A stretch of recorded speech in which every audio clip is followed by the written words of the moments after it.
Hey there, welcome to day 856 of What You Up To Now. Sharon Horne-Ellstrom here at your service and thinking about the idiom and the expression to get to the bottom of something. Now this is an idiom, this is an expression that's been around since the late 1500s and it's definitely impacted my entire life. I was one of those kids that always wondered how things work. So as soon as I could operate anything or figure out how to take things apart, I was breaking and taking things apart around the house. You know, I don't think we had a clock when I was a kid that wasn't, put away or under lock and key that I didn't take apart. Of course, I never put stuff back together because I just wanted to take it apart and see all the components and see how it worked. I didn't really want to put it back together again until I was older. And so I always have wondered how things work to get to the bottom of them and was curious about that. And in my career, that took me in the direction of what I studied and what I learned. I was always curious about things. I always wanted to know more and know why and know where things came from and how they originated and how to get a result that you wanted by looking at the process that you used to get there. And so during my corporate career, during my career in corporate America, as well as for my own businesses, quality and how things work and processes and systems, they're just kind of inherent in my being. They're the area that I love to work on and the things that I love to figure out. And part of that is, understanding everything, the root cause of things, what really is going on, not just what appears to be going on the surface.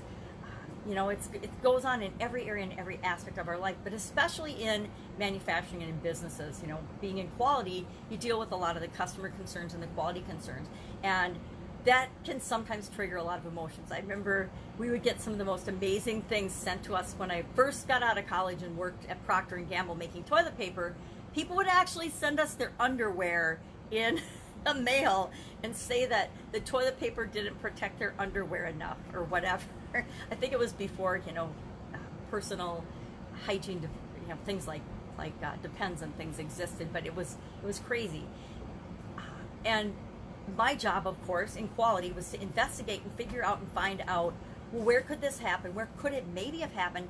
And then what caused it so that we could adjust and change the process to make sure that it wouldn't happen again. And we can apply this same thinking to every area and every aspect of our life, right? But a lot of times you got to get through the emotional aspect of what's going on and the reactions and the symptoms to get to the root cause. Many industries, although, I think of the medical industry because I've got a lot of experience with that as well, and pain and illness. The whole medical industry is predicated on, we're going to figure out and diagnose what's wrong with you, so we do all these tests to figure that out, and then once we know what's wrong, what the diagnosis is, we're going to treat that diagnosis. We're going to treat that disease. We're going to treat that underlying issue. But when there's instances where they can't figure out what the root cause is or the underlying issue, they start treating the symptoms of that. And I experienced that in my early 20s. I got really, really sick, ended up in the hospital, and it was just like out of the blue sick, and they couldn't figure out what was going on. So they ran all these tests, still couldn't figure out what caused it and what triggered it.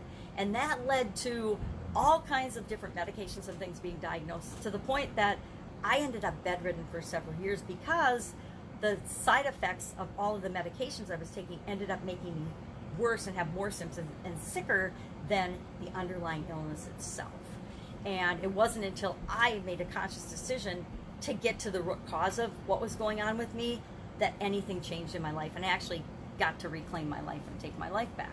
And this happens in every industry, every area, every relationship, emotion, things that we interact with in our life. I mean, we're seeing it right now in what's going on in our crazy world. Coronavirus kind of started it, and then George Flynn's murder has just blown into this huge thing where people are fighting online and in social media. And I made the mistake of saying anything about anything and proceeded to be personally attacked for a day, and then I just shut it all off. I stopped watching it and stopped paying attention because it wasn't about what's really going on. It wasn't about, do we really want to know what's going on? Do we want to do a root cause analysis and find out what the root of the problem is and then address that problem and solve that problem?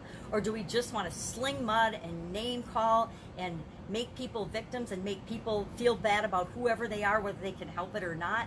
Or do we want to get to solutions, real solutions? Because nothing is ever solved by name calling and victimhood and making people feel bad about who they are, whether they can help it or not. And that means we have to get through all that, just like we have to get through all the emotions when somebody says they have flies in their cake, and investigate, because everybody's like, oh, that's not possible, da da da da. Well, yeah, it is entirely possible. It's very improbable, and our belief systems have to change, because we thought that freezing process and heat treating things could eliminate potential problems in things. There's a lot of belief in the cooking stage of food, especially in the food industry, that you can cook something out of something, that you can cook, illness or parasites or things out of something. And I learned through my career that allergens are one thing. The protein that triggers the allergic reaction in people cannot be removed from a manufacturing environment, from a surface, or from anything. Once that protein's there, you can't heat treat it off, you can't freeze it off, you can't chemically treat it off. It cannot be removed. It will still remain, because protein particles are small, right? That's the thing that triggers the allergic reaction that can kill someone. So, are you going to label your products and say, hey, may contain thing to protect people, or are you going to create separate manufacturing facilities so that you can protect people? Or are you going to ignore that understanding, because we now have that understanding about the protein that creates allergic reactions, and then we have to make our choices. But until we investigate and we figure out what's really going on, we can't find solutions to anything. And name calling and arguments and emotional beating people up and trying to make everybody feel bad for what their experiences have been, that doesn't do any good. So we want to get to the root cause of it. And I'm all about, I should have been Nancy Drew or Murder, She Wrote investigator, because I love investigating really things, and not what people say happened, and not what I see in media or the news. I want to find out for myself. It's like our beliefs, and for decades I didn't know that I could actually choose how I wanted to see things and choose what I believed. I, like everybody else, grew up thinking my beliefs were my beliefs and they were the right way of looking at the world, because we all do that, right? We only know what we know until we know better, right? And so now I really like to look at, when I say something or do something, I'm like, well, where the hell did that come from? Because sometimes it isn't my belief, right? It's the belief of my parents or my grandparents or my ex-husband or my kids even. We get our beliefs from all sorts of things. It might be a book I read. I like anybody else. I read a lot, but I'll read a book and then all of a sudden that idea is fresh in my mind. So I'm looking for ways to apply that idea in other aspects of my life. And we're all impressionable, right? We're all results and products of our environment, products of what we choose to look at, products of what we choose to think about, products of what we choose to believe. So, get to the bottom of this. Obviously, love that topic. I love this topic, right? I've done thousands and thousands of what we call root cause analysis, looking into and investigating something in a systematic way to really find out what's happening. One of my favorite things in life and in America and in corporate America and in my working world, and even with my own businesses, was to go backwards through a process, right? We always create a process forwards, right? What do we do to manufacture ravioli? That was my life for 35 years. Well, we have a process, step 1, step 2, step 3, step 4, and we follow that process, we document that process, we keep track of that process. But if anything is to happen, we want to actually look at the process, but go backwards through the process to find the point of deviation, right? Find the point where something could have possibly gone wrong. One time, we were making ravioli and they turned orange. And we're like, what the heck? How can the ravioli be orange? We looked at the water. We didn't visibly see that anything had changed. But when we put the water in a different container that we were running the ravioli in to cool them, we realized that the water was actually orange. It had rust in it, which isn't dangerous, but it wasn't what we wanted in the quality of our end product. Ravioli is pretty white, so if they have an orange hue, it's kind of creepy, unless maybe it's Halloween and you did it on purpose, which we didn't do.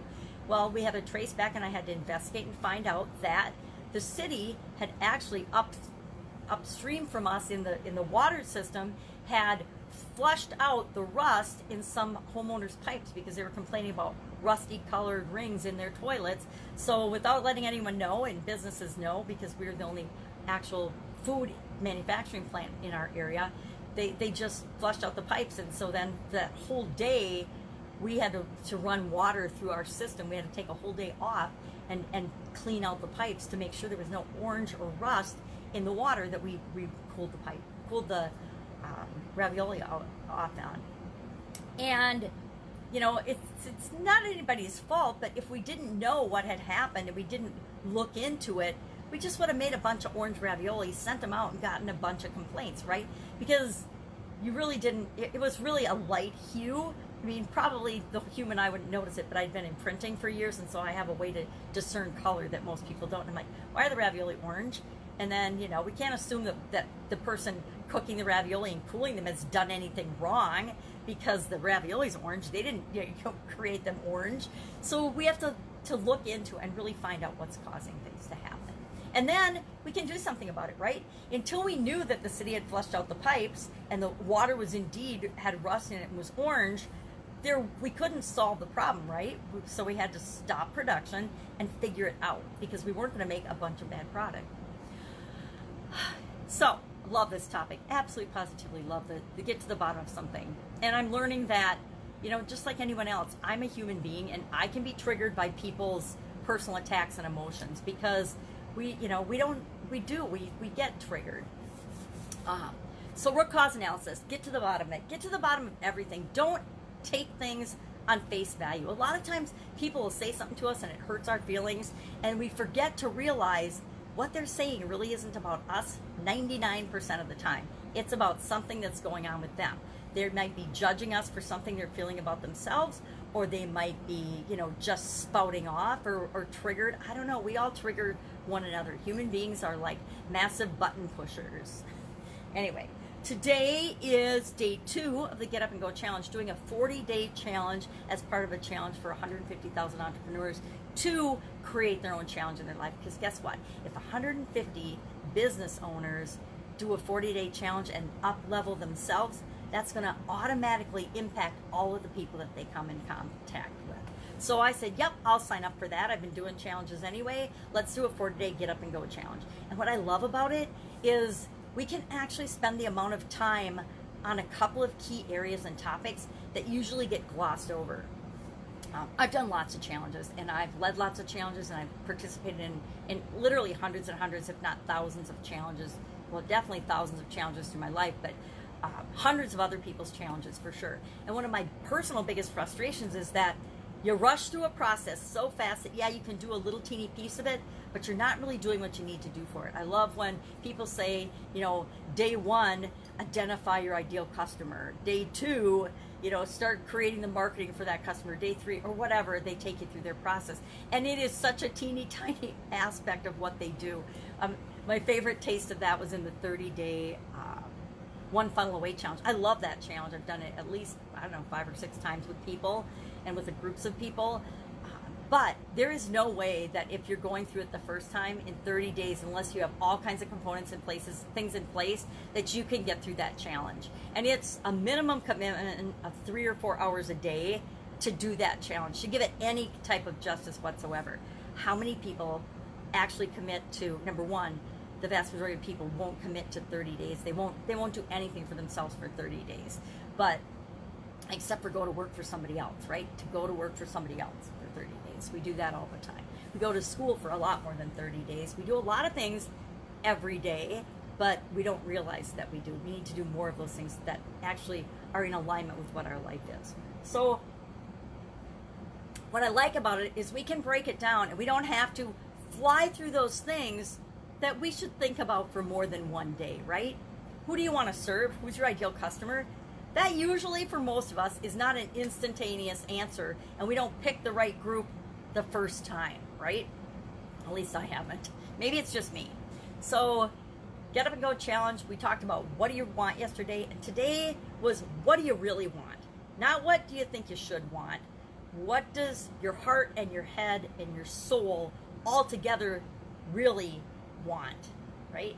Maybe it's just me again that spent decades doing what I thought I should do instead of what I knew was right for me. I didn't even consider that I should be a component back then in determining what was right or not. I didn't even know back then that I was doing what I thought I should do, not what I really should do for me. That didn't even enter my conscious belief or thought about anything. I didn't even know that I had the ability to impact my own beliefs and to change what I was thinking about.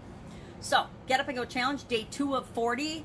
And I know a lot of people don't like longer challenges, but I freaking love them because they will change your life. You know, the whole 12-week year, 12-week year instead of a year. I have been doing that for 20 years in my life and in my personal life. And it's allowed me to overcome some challenges that most people would have just shut down and stopped and never done anything else. And I know that if it's possible for me, it's definitely possible for you as well. So that fun challenge today was day 147 of our 365-day do one fun thing every day. And I can't think of a more important year that fun should have been a component of it. I am so grateful that I decided that this was my year to look for fun things, because a lot of weird stuff's happened. I mean, weirder than ever in my life has happened, and I've been through some really strange, weird things. So fun is definitely one of the things that I personally want to focus on having more fun of. So that was our obviously lots of challenges. That is it. I'm going to haul off. My granddaughter will be here soon, and I cannot wait to see her, because yesterday I had to deal with some legal and business challenges and issues, and I didn't get to spend very much time with her. And today I'm super excited and delighted that I get to spend time with her. So if I can help you in any way, ask in the comments below. From one reforming, I won't say I'm reformed, not asker, to maybe another, know that you can always ask. I might not know the answer, but I will help you to find it, or to put you on the path to where you can get the thing that you need, whatever that next thing is. So ask in the comments below. Otherwise, I will be with you tomorrow. You know, probably not ranting so much about life, but this get to the bottom of something really hit a nerve, I guess, in me today. That, yeah, that is my general track and modus operandi. That's what I'm going to focus on. I'm not going to focus on all the noise, because all the noise is created by people that have their own agenda, right? All the noise is created by people that have their own pasts and feelings and beliefs and victimhood and experiences that have led them to have the opinion that they have right now. Again, who does that belong to is one of my favorite questions, because sometimes I find that I am believing something or thinking something that has nothing to do with me. All right, have an amazing day. I will be with you tomorrow.